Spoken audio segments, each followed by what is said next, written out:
Hey everybody, it's Brian. This is our second C++ Qt video. Today we're just going to cover a very basic Hello World application. As you can see, we've got Qt Creator version 2.01. We're going to go File, New, and don't panic if this looks a little different if you're in a different operating system. Basic thing is the same. Just choose a Qt C++ project. Choose Console. We'll get to the GUI later. Choose, give it a name, and we're just going to call it hello. Give it a path, and you can browse through your file system however you want to do it. You can even select version control. For these tutorials we're not going to use any. And if you have multiple versions of the Qt framework installed, you can choose which version to target and hit finish. And ta-da! Here is the basic Qt program. We're just going to add in a little one here called include qdebug. Whoops. And that'll give us access to the debug function. So let's actually add qdebug. Help if I could spell again today.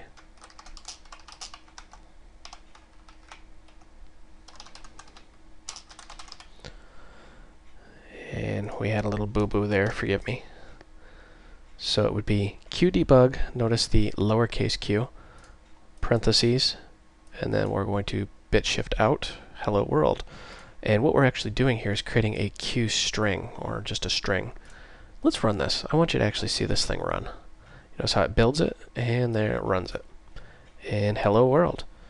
And you notice how the window didn't just magically disappear like it did in previous tutorials. That is the benefit of this guy right here, the Q Core application. This is part of the Qt Core framework. It's very complex, but we're going to get into this a little bit at a time. Q Core application is the application itself. The main function starts, creates a instance of the Q Core application in memory, called A, hands it the arguments, and then runs it, a.exec. This is a message loop. It just sits there forever and ever and ever waiting for you to close it. That's all you really need to know. I'll walk you through a little bit here. Build issues. There were none, fortunately. Application, you can see how it says starting and exited with code, and that's the exit code. And compile output. This is a little informative here. Starting, and then you see how it's starting qmake, and it's handing it this etest hello.pro. What is that? Well, that's our project file up here. You notice this project file that got created.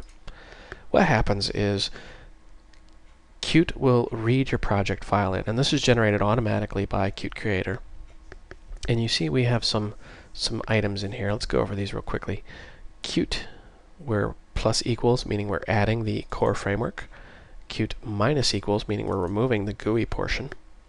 Target equal hello, config plus equals console, config minus equal app bundle, template app, sources plus equal main.cpp. So what does this mean really? It means we're adding the core framework, removing the GUI, we're targeting the hello project.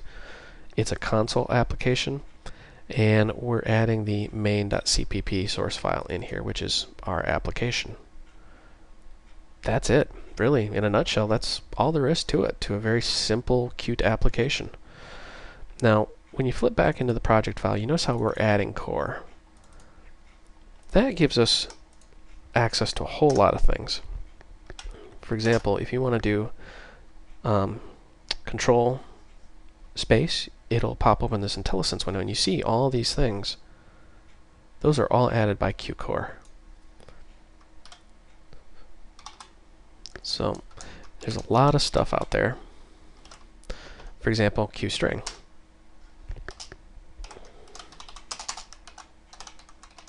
I'm just going to make a simple hello world. And you can do the same thing here.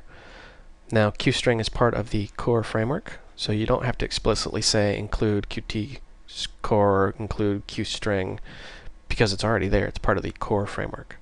Let's run this and just verify that it runs. Sure enough, same results. Hello world. Well, this is Brian, and I'm going to keep this tutorial kind of short. I want you to play around a little bit with the Qt Creator and get familiar with its interface and just how to make a basic Hello World application. Thanks for watching.